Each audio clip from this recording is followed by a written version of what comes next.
Assalamualaikum warahmatullahi wabarakatuh. Pada kesempatan kali ini, Islam Fisabilillah akan membahas kisah pencekik Rasulullah yang masuk Islam. Tanpa berlama-lama kita langsung saja ke kisahnya. Kehidupan Nabi Muhammad SAW dan keluarga termasuk sederhana. Walaupun bisa saja memiliki harta yang banyak dari perdagangan, tetapi Rasulullah SAW lebih menyukai zuhud, sebab beliau lebih mengutamakan kebutuhan umat dan kemaslahatan Islam. Suatu hari Rasulullah SAW keluar bersama sahabat-sahabat beliau, di antara salah satunya adalah Ali bin Abi Thalib radhiyallahu anhu. Tiba-tiba datang menemui Rasulullah SAW seorang badui dengan mengendarai seekor kuda. Lalu ia menghampiri dan mendekat seraya berkata, "Ya Rasulullah, di kampung itu ada sekumpulan manusia yang sudah memeluk agama Islam," dengan mengatakan bahwa jika memeluk Islam mereka akan mendapat rahmat dan rezeki dari Allah Subhanahu wa Ta'ala. Tetapi sesudah mereka semua memeluk Islam maka terjadilah musim kemarau yang berkepanjangan, sehingga mereka ditimpa kelaparan dan kehausan. Saya khawatir ya Rasulullah, jika mereka kembali kufur, meninggalkan Islam, karena mereka memeluk Islam juga karena soal perut. Saya menginginkan engkau mengirimkan bantuan kepada mereka untuk mengatasi bahaya kelaparan yang menimpa mereka itu." Mendengar keterangan itu, Rasulullah SAW lalu memandang Ali bin Abi Thalib radhiyallahu anhu. Ali radhiyallahu anhu mengerti maksud pandangan itu. Kemudian Ali radhiyallahu anhu berkata, "Ya Rasulullah, tidak ada lagi bahan makanan pada kita untuk membantu mereka." Zaid bin Sanah, seorang pendeta Yahudi yang turut mendengarkan laporan orang Badui, dan jawaban Ali bin Abi Thalib radhiyallahu anhu. Lalu mendekatlah ia kepada Rasulullah SAW dan berkata, "Wahai Rasulullah, kalau engkau suka, akan saya belikan kurma yang baik, lalu kurma itu dapat engkau beli dariku dengan hutang dan dengan perjanjian." Berkata Rasulullah SAW, "Jangan dibelikan kurma itu sekiranya kau berharap aku berhutang kepadamu, tetapi belilah kurma itu dan berilah kami pinjaman dari engkau." "Baiklah," jawab Zaid bin Sanah. Seorang pendeta Yahudi itu Zaid bin Sanah kemudian membeli buah kurma yang kualitas terbaik, lalu menyerahkan pada Rasulullah SAW dengan perjanjian-perjanjian tertentu, dan akan dibayar kembali dalam jangka waktu yang tertentu pula. Kemudian Rasulullah SAW menerima kurma itu, lalu diserahkan kepada orang Badui untuk dibagikan kepada penduduk kampung yang ditimpa bencana itu. Sebagian masyarakat mengenal Zaid tidak hanya sebagai pedagang, tetapi juga ahli kitab. Dia pakar Taurat, sehingga amat dihormati kaum Yahudi di Madinah. Walaupun mengetahui kabar kenabian Rasulullah SAW, sebagaimana dinubuatkan Taurat dan Injil, Zaid enggan menyatakan Islam.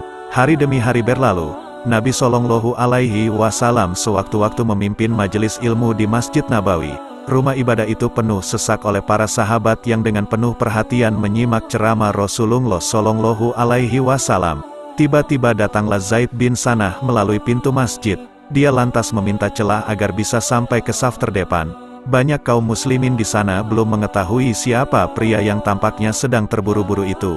Bukannya langsung duduk, Zaid yang kini sudah di saf terdepan justru berdiri tepat di belakang Rasulullah SAW.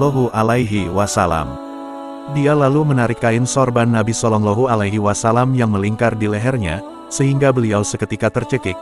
Seluruh sahabat otomatis berdiri seperti hendak menyerang pria asing ini. Umar bin Khattab yang berada dekat sekali dengan Nabi SAW berkata, "Wahai Rasulullah SAW, izinkanlah saya untuk memenggal kepala orang ini." Umar menatap Zaid dengan wajah merah padam, menahan murka. Nabi SAW memberi isyarat dengan tangannya, agar Umar dan seluruh hadirin tenang. Masih dalam keadaan tercekik, beliau lantas menoleh ke arah Zaid. "Wahai Yahudi, ada apa?" kata beliau tanpa mengungkapkan nama Zaid bin Sanah. "Kau berhutang padaku Muhammad, dan aku tahu kalian ini orang Quraisy sangat suka menunda-nunda pembayaran hutang," kata yang ditanya. "Bukankah belum tiba saatnya?"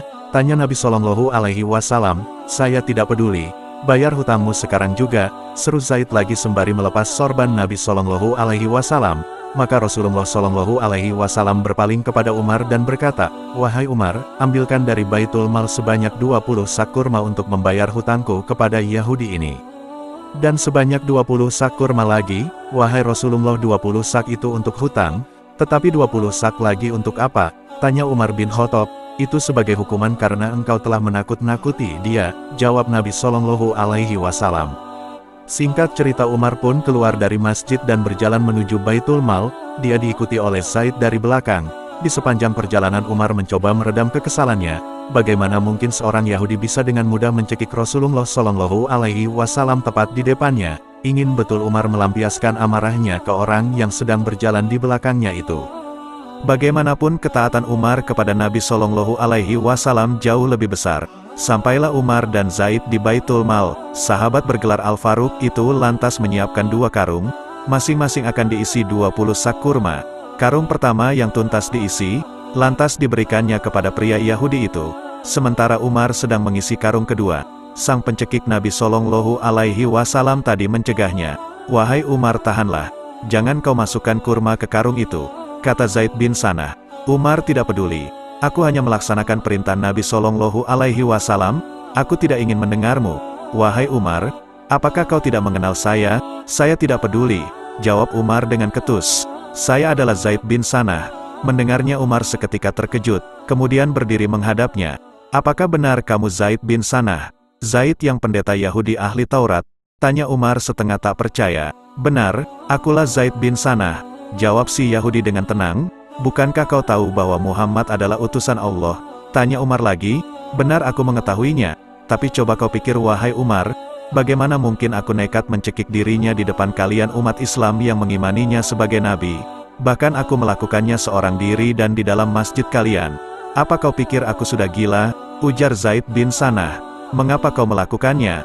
tanya Umar bin Khattab. "Sungguh sebelum tadi aku datang ke masjid kalian, aku telah mendapati tanda-tanda kenabian pada diri Muhammad.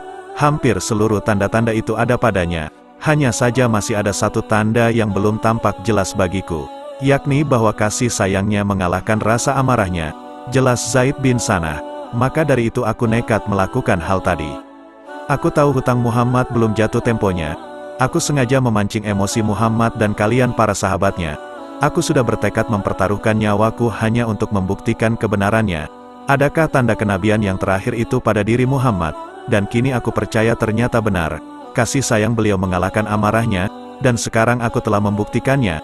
Aku bersaksi kepadamu wahai Umar, bahwa Allah sebagai Rabbku, Islam sebagai agamaku, dan Muhammad sebagai nabiku, dan aku bersaksi kepadamu bahwa aku telah menyedekahkan sebagian hartaku untuk umat Muhammad."